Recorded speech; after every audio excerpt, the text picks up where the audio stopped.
Alright, so I got a PS5, and I also got Ratchet and Clank. So I already did the impressions of the PS5. Let's give you my impressions of the Ratchet and Clank. And let's see, it's one of the two games that I actually got that are PS5 exclusive. Actually, even the other one technically isn't PS5 exclusive. It's also in the PS4. It's Sackboy, but I didn't play Sackboy. I only played this one. I bought the other one for the PS4 version because my sister's getting my PS4. So blah blah blah blah blah blah.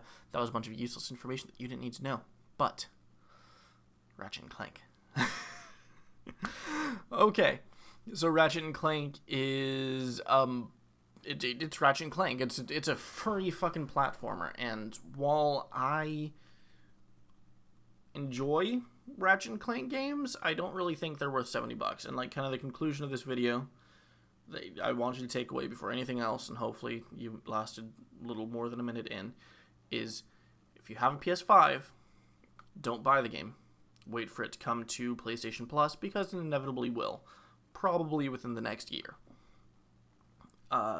It is a good game. It is a fun game, and if you got it for free, I think it is totally worth playing.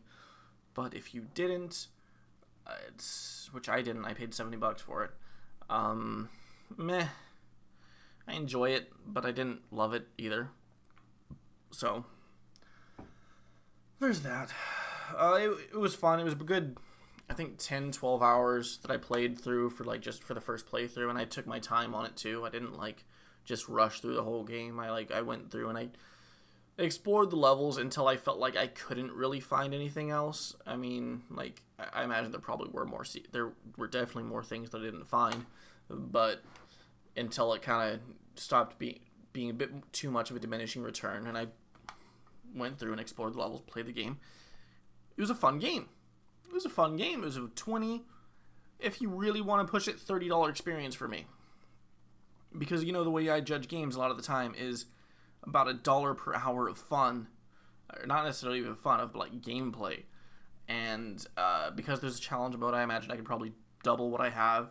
So maybe even push a little higher, up to 30 hours. if the challenge mode is considerably difficult. So maybe you could get a good 30 hours out of it. So $30 would be perfectly payable experience, or a perfectly good experience for this game.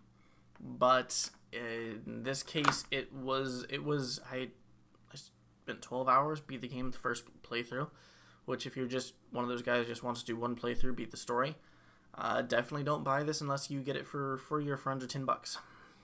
My advice there, if you want to play a challenge mode and just kind of grind it out because you really love this game, $30. Price it is not really worth it. Let's see, going through the actual story. So starts off with Ratchet and Clank. Clank gives Ratchet tries to make a thing to open wormholes and figure out where all the Lombaxes are and blah blah blah blah blah blah. Kind of the side story. The two main characters, oddly enough, I don't feel like they change much throughout the story, but they haven't changed much in a lot of the recent games. Even in the remake of Ratchet and Clank 1, they didn't really have any character development, whereas, in the original they had Ratchet grew as a character a lot, and it was fun to watch. Versus this one, Ratchet and Clank, yeah, they don't change any, but you know what? At this point, they're old hats. They're an established character, and they have their flaw, and they have their who they are, and that's a lot of. So that necessarily doesn't have to change. But what is kind of cool is Rivet and Kit. Rivet and Kit are the counterparts to Ratchet and Clank in this other realm or universe or whatever. This parallel universe. And I absolutely love them. By the end of it, you find out some really. So I don't really want to spoil it, but there is a lot of development going on, especially towards the second half and the end of the game. Between the second half and the end of the game with Rivet and Kit. And from the moment you meet Kit, she's very introverted, very not very self-assured, and and Ratchet just kind of talks to her, being kind of a charming guy, and kind of convinces her to go out and explore the galaxy with him. And eventually she meets Kit, and the drama going on over there, I don't really want to explain because it would kind of spoil the game, but it is it is a lot of fun, and it's it definitely grows them as characters. And then like Rivet is, she doesn't really trust anyone. She has some horrible trust issues, but she is pretty well loved by the community around her, and that's kind of a nice thing. But you know, it's kind of almost a double-edged sword, because you know, she doesn't necessarily like, she has a lot of friends, but she doesn't trust new people very easily, which is kind of understandable, being like, you know, they're the leader of a rebellion and shit. But and you get her like opening up towards the end of it to other people, and especially to Kit, and it ends well.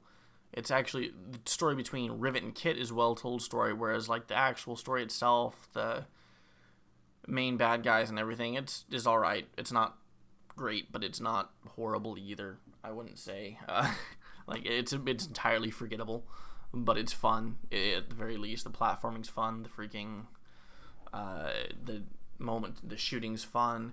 So you know, it's a fun game, but like I said, not worth $70. It is worth $30 at the very most, even less if you're not. So